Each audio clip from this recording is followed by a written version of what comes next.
Hello student, मैं Suryakant Chaturvedi Y history आपका online classes के अंदर स्वागत करता हूं। जैसा कि आपको मालूम है, हम लोग पढ़ रहे हैं जैन धर्म और जैन धर्म के आज चलेंगे हमारे सिद्धांत और जैन धर्म के सिद्धांतों को आज हम पढ़ने जा रहे हैं। जैसा कि हमने पिछले वीडियो के अंदर हमने जिन टॉपिकों के बारे में पढ़ा था, उन टॉपिक में सबसे पहले जैन धर्म के तीर्थंकरों के बारे में पढ़ा। जैन धर्म के तीर्थंकरों में हमने महावीर स्वामी के बारे में भी पढ़ा। आज हमारा जो टॉपिक चलेगा वो चलेगा जैन धर्म के सिद्धांत।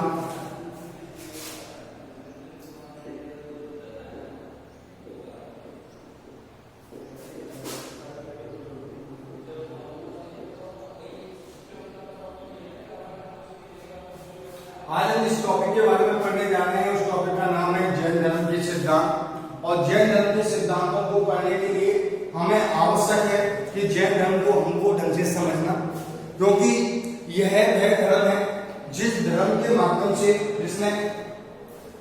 जिसके माध्यम से तीर्थंकरों ने मानव के कल्याण हेतु महत्वपूर्ण सिद्धांत दिए हैं। उन सिद्धांतों को के ऊपर चलने के पश्चात में व्यक्ति के अंदर जीवन में परिवर्तन आते हैं। तो ये जैन धर्म के सिद्धांत के बारे में हम बात कर रहे हैं। और आज जैन धर्म के सिद्धांत में सबसे पहले जो हम उठाएंगे वो उठाएंगे पंच महाव्रत। कौन सा बेटा? पंच महाव्रत। पंच महाव्रत के अंदर सबसे पहले आता है अहिंसा। अहिंसा से तात्पर्य है किसी जीव को हिंसा न पहुंचाना। किसी जीव को हिंसा भी पहुंचाई जाती है तो वह अहिंसा नहीं है, यानी कि किसी भी जीव को हिंसा न पहुंचाना। दूसरा है अमरसा। अमरसा से तात्पर्य है सदा सत्य बोलना, सत्य के अनुरूप चलना। तो दूसरा बिंदु क्या है हमारा पंच महाव्रत के अंदर? अमरसा। पहला कौन सा है? अहिंसा। दूसरा है अमरसा। तीसरा है सदा सत्य एवं मधुर बोलना और तीसरा है अपरिग्रह। अपरिग्रह से बेटा तात्पर्य है कि व्यक्ति को उतना ही संग्रहण करना चाहिए जितनी उसको आवश्यकता है। आवश्यकता से अतिरिक्त उसको संग्रहण नहीं करना चाहिए और जितनी सभी प्रकार की संपत्ति से के अर्जन से उसको बचना चाहिए। व्यक्ति को आवश्यक है उतना ही वह अर्जन करे, यानी कि अहिंसा, अमरसा। अहिंसा किसी को जीव को हिंसा न पहुंचाना, यही अहिंसा है। दूसरा अमरसा, किसी भी कभी भी सत्य बोलिए हमेशा और मधुर बोलिए। अपरिग्रह, संग्रहण से बचना। आस्ते, आस्ते, आस्ते से जो तात्पर्य है हमारा बिना अनुमति के दूसरे की संपत्ति को ग्रहण नहीं करना, आस्ते कहलाता है। बिना अनुमति के किसी दूसरे की संपत्ति को ग्रहण नहीं करना आस्ते कहलाता है। चौथा जो टॉपिक है बात है वो है ब्रह्मचर्य। ब्रह्मचर्य जो जोड़ा गया था वो महावीर स्वामी के द्वारा जोड़ा गया था। चार पहले दे दिए गए थे, पांचवा जो जोड़ा गया है वो महावीर स्वामी के द्वारा जोड़ा गया है। किसके द्वारा जोड़ा गया है बेटा? महावीर स्वामी के द्वारा जोड़ा गया है ब्रह्मचर्य। ठीक है बेटा, ब्रह्मचर्य। चार पहले जो है वो अस्तित्व में थे, ये महावीर के द्वारा जोड़ा गया। ये जैन धर्म के क्या कहलाते हैं? पंच महाव्रत कहलाते हैं। क्या कहलाते हैं बेटा? पंच महाव्रत कहलाते हैं। ठीक है, इसके बाद में हमारा जो नेक्स्ट आता है वो है जैन धर्म के अनुसार संसार वास्तविक, शाश्वत और दुख मूलक माना गया है। सृष्टिकर्ता के इस रूप में ईश्वर को नहीं मानता है। जैन धर्म के अनुसार संसार जो वास्तविक है, शाश्वत है। क्या है? वास्तविक है और शाश्वत है। वास्तविक और शाश्वत है। क्या है? वास्तविक और शाश्वत है। कौन? यह संसार पूरा वास्तविक एवं शाश्वत है। उसके पश्चात देवताओं के अस्तित्व को स्वीकार तो किया गया है। किसके अस्तित्व को? देवताओं के अस्तित्व को स्वीकार किया गया है। लेकिन ये सब किसके नीचे हैं? जिनके नीचे हैं। किसके नीचे हैं? जिनके नीचे हैं। सब चीज जिनके नीचे हैं। ठीक है, वास्तविक है, शाश्वत है, देवताओं के अस्तित्व को स्वीकार किया गया है, लेकिन क्या है, जिनके नीचे है। उसके पश्चात में जैन धर्म कर्मवादी है और पुनर्जन्म में इसकी मान्यता है। कैसा है ये? कर्मवादी है बेटा। कैसा है ये? कर्मवादी है और पुनर्जन्म के अंदर अपनी मान्यता रखता है। ठीक है, यहां पर आपको ध्यान देना है, पंचमहाव्रत के अंदर मैंने आपको अहिंसा, अमृता, अपरिग्रह, अस्तेय और ब्रह्मचर्य जो महावीर स्वामी के द्वारा जोड़ा गया। वास्तविक है संसार, शाश्वत है, देवताओं को मानते हैं, लेकिन ये जिनके नीचे हैं। कर्मवादी है, पुनर्जन्म में विश्वास करता है। कौन? जैन धर्म। बेटा यहां तक मुझको लग रहा है कि आपके समझ में आया होगा। जैन धर्म के अनुसार ये संसार 6 द्रव्यों से मिलकर बना है। कितने द्रव्यों से मिलकर बना है? 6 द्रव्यों से मिलकर बना है। अब 6 द्रव्य कौन से हैं? 6 द्रव्यों के बारे में जो यहाँ बात की गई है, उन 6 द्रव्यों के अंदर है धन, जीव, पुद्गल, धर्म, अधर्म। 6 द्रव्य से ये संसार बना है। जीव, पुद्गल, धर्म, अधर्म। जीव, पुद्गल, धर्म, अधर्म, आकाश एवं काल।